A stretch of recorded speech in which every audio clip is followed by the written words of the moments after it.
Seguimos en el auditorio de TICMAS en la jornada dedicada a educación superior y tenemos aquí a dos referentes de la Universidad de San Andrés. Con ellos no vamos a hablar particularmente de la universidad, sino del posgrado, porque vamos a hablar con Matías Mella, que es director del Máster en Management de UDESA, y con Ariel Urcola, con quien también vamos a hablar de la universidad en todo caso, que es director de Educación Ejecutiva. Gracias a los dos por venir al auditorio de TICMAS. En primer punto, fuera de programa, ayer hablábamos con Matías sobre la idea de la Escuela de Negocios. ¿Querés tomarte unos minutos y contarnos qué es y cuál es el objetivo de la Escuela de Management o del Máster en Management? Bueno, antes que nada, agradecemos también a TICMAS por permitirnos la oportunidad de acercarnos. Y hoy en día, en la Escuela de Negocios lo que decimos es, nos encontramos en un momento bisagra, porque cuando pensamos las distintas carreras, pensar hoy en educación es pensar en el futuro y no sabemos con certeza cuáles van a ser las distintas carreras del futuro. Por eso nos aparece, y hoy estamos en la Escuela de Negocios con todo un proyecto de aprendizaje basado en competencias. Empezamos a hablar de las habilidades. Roy Benítez, que nos acompaña, habla de las habilidades portables, ¿no?, que vienen del World Economic Forum.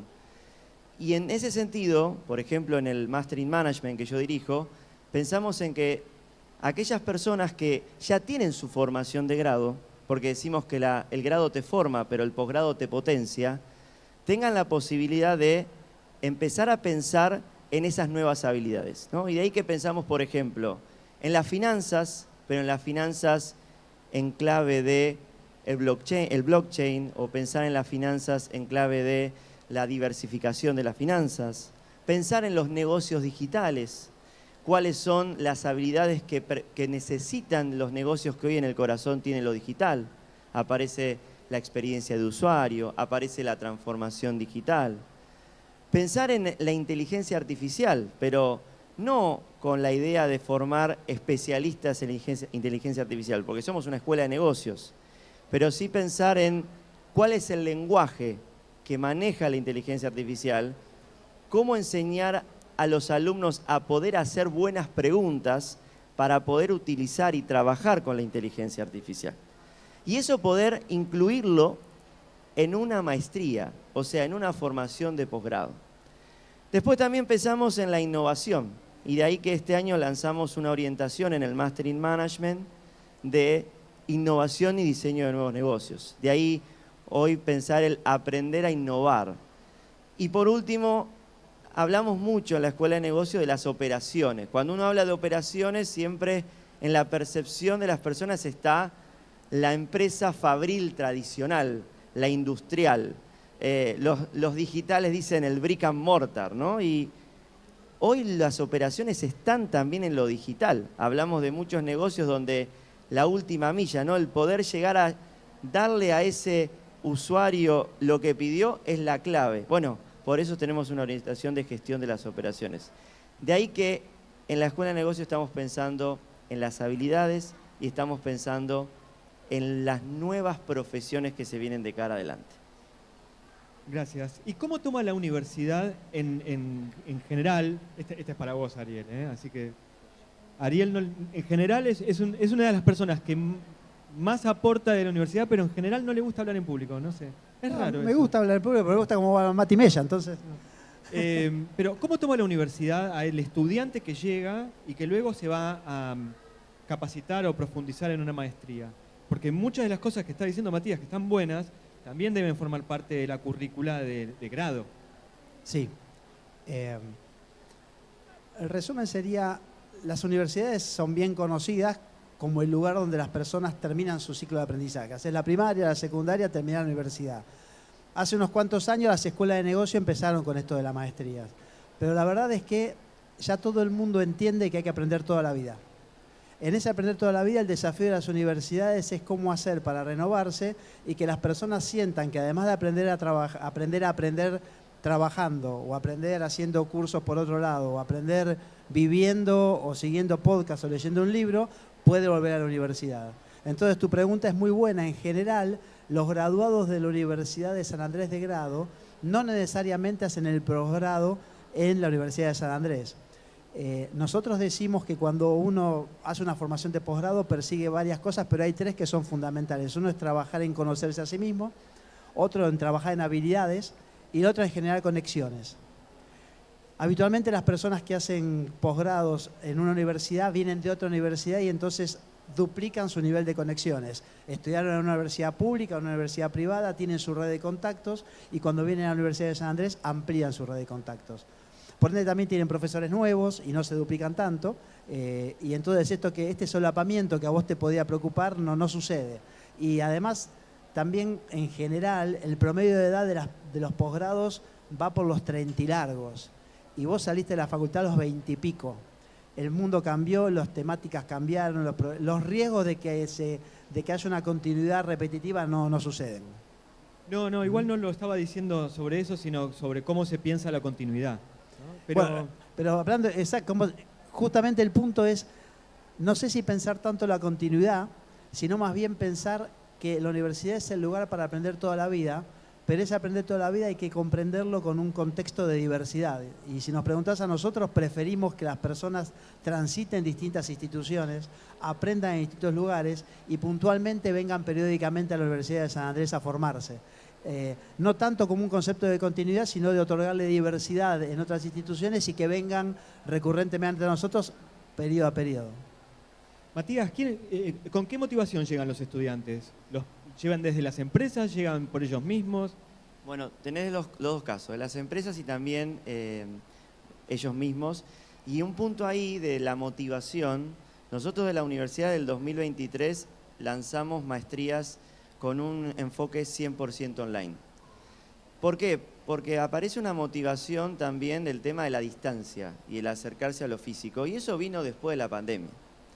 Yo siempre digo, la pandemia es un antes y un después, pero en muchos casos, y sobre todo en educación, nos dimos cuenta que las herramientas las teníamos, porque las herramientas estaban, pero no las utilizábamos.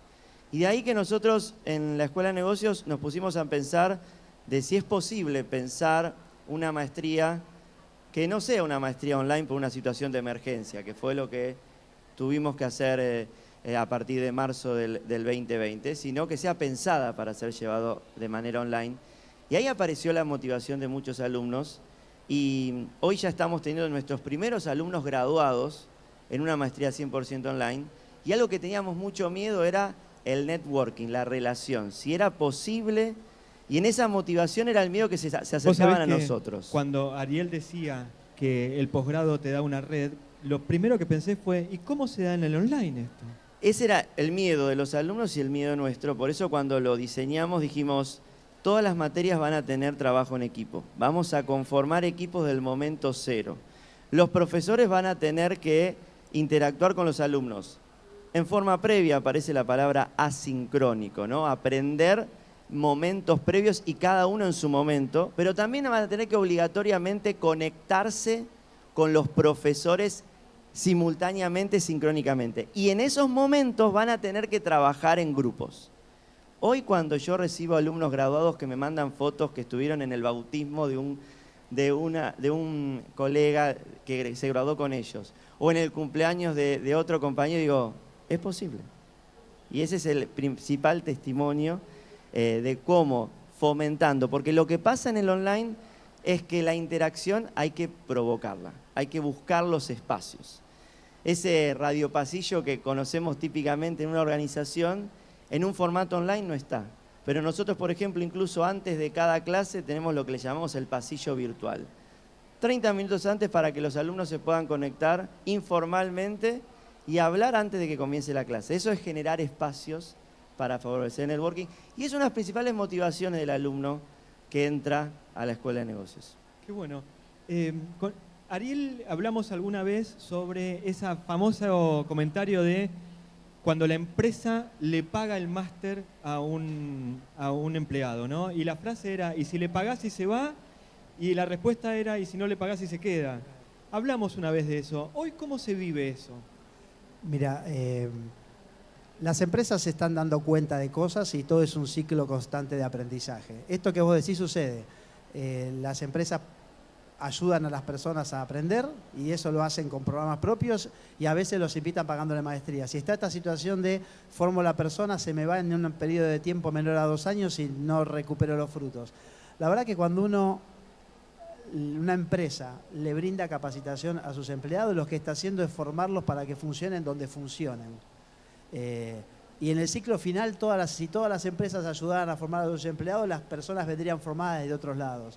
A la larga se está entendiendo que eso sucede, pero como dice Mati, menos de la mitad de las personas que vienen a la universidad reciben un apoyo de sus empresas. Hay mucha vocación individual de aprender, que aparte está muy bueno porque además, vamos a ser honestos, las empresas no deberían ser los responsables de tu propio aprendizaje. Está muy bueno que las empresas se preocupen y que los gobiernos se preocupen por el aprendizaje de los adultos, pero el primer preocupado deberían ser los hombres y las mujeres que tienen que trabajar. Entonces, la verdad que la impronta es, la mayor parte de las personas vienen a la universidad, vienen por elección propia y a veces tienen algún apoyo de sus empresas económico, pero hay una cosa que hay que hablar. Lo más importante para que un programa suceda o para que una persona aprenda es que nos den su tiempo. Más que la plata es el tiempo. Nosotros, por un lado, preocuparnos por honrar que ese tiempo se haga lo más efectivo posible. Cuando vos hablabas de este tipo de cosas, de cómo aprender online, yo creo que las personas ya no aprenden si no es en medio de una experiencia de aprendizaje. Y eso requiere un montón de diseño. Y ese tiempo tiene que ser utilizado muy bien. Y ya el hecho de que las empresas den los programas de educación de posgrados de la Universidad de San Andrés suelen suceder viernes y sábado, o jueves, viernes y sábado en horario de trabajo, y las empresas tienen que dar ese tiempo para que las personas lo hagan. Y eso sucede. O sea, hay un acompañamiento cada vez más fuerte de las principales empresas, pero la mayor parte de las iniciativas son de individuos. Matías, estuve leyendo un informe hace un par de semanas acerca del tiempo de vida que tiene un cargo directivo en compañías, que está alrededor de 3 o 4 años, lo que me pareció realmente muy corto. No sé si es así, si los estudiantes que vos recibís tienen esa experiencia de cada 3 o 4 años cambiar de compañía. Sí, incluso legendariamente uno solía ver cuando veía los currículos de una persona y veía que cuanto más tiempo estaba en una empresa era una buena señal, ¿no? Y hoy incluso me pasa con los exalumnos que tengo de las carreras de grado, que el tiempo que van pasando de compañía en compañía es menor, y esto también pasa con los cargos más directivos. Hay un dinamismo, y en ese dinamismo también lo que pasa es la necesidad, en muchos casos, de poder aprender de otras habilidades. Es decir, de golpe antes decíamos, no está bueno ser generalista, no está bueno saber de otras profesiones, está bueno ser más especialista. Y aparece mucho, yo por ejemplo doy en educación ejecutiva un curso de finanzas para no financieros, yo me dedico a la parte de análisis financiero y contable. Y aparece mucho interés de ingenieros ocupando cargos directivos que quieren saber cómo gestionar negocios. O, por ejemplo, médicos, tenemos un MBA Salud, que están en cargos directivos y quieren poder tener las habilidades de gestión de negocios. Entonces aparece este punto, y esto creo que está también de la mano de ese dinamismo que contás vos y velocidad de que van cambiando los puestos y los roles. Les hago la última pregunta. Hablamos mucho de los estudiantes, hablemos un segundo de los docentes. ¿Cómo es tu grupo de docentes? ¿Qué perfiles tienen? ¿Cómo los seleccionás? Excelente pregunta, gracias por hacerla. Cuando viene un invitado y se ríe, yo no sé si lo tomo como un elogio, porque me parece que era la pregunta que estaba esperando y yo entré, no. ¿Viste? Así que no lo sé. Excelente pregunta, porque yo hablé de que estamos en un momento bisagra y como docentes también lo estamos. Porque hay muchos docentes que ante la inteligencia artificial se han asustado o han dicho, ¿y ahora qué hacemos? Y la verdad que en la Escuela de Negocios y en la Universidad de San Andrés abrazamos la inteligencia artificial. Nosotros tenemos capacitaciones en inteligencia artificial y todos los docentes están invitados y lo hacen. Pero me preguntaste cómo selecciono los docentes. Nosotros en San Andrés buscamos que los profesores no solamente tengan las mayores titulaciones en las mejores universidades, sino que también sean especialistas y trabajen en la disciplina. Que realmente puedan acercarle a nuestros alumnos la práctica, cómo se hace en el día a día. que puedan trabajar con marcos conceptuales, con marcos teóricos, porque eso es lo que nos ordena, eso es lo que uno busca en una universidad, porque uno muchas cosas las aprende en el trabajo a la fuerza, pero que también puedan darles ejemplos y traerles ejemplos del día a día. Por eso, si vos me decís, ¿qué mirás? Miro una persona que pueda enseñar, una persona que logre un entorno de aprendizaje. Ariel habló de una experiencia, que tenga y sea un referente en lo académico, pero que también esté liderando esa disciplina, pueda mostrar lo que hace en el día a día en la disciplina. Les quiero agradecer a los dos, a Matías Mella y a Ariel Urcola, que pasaron por el auditorio para hablarnos de la Escuela de Negocio de la Universidad de San Andrés. Gracias.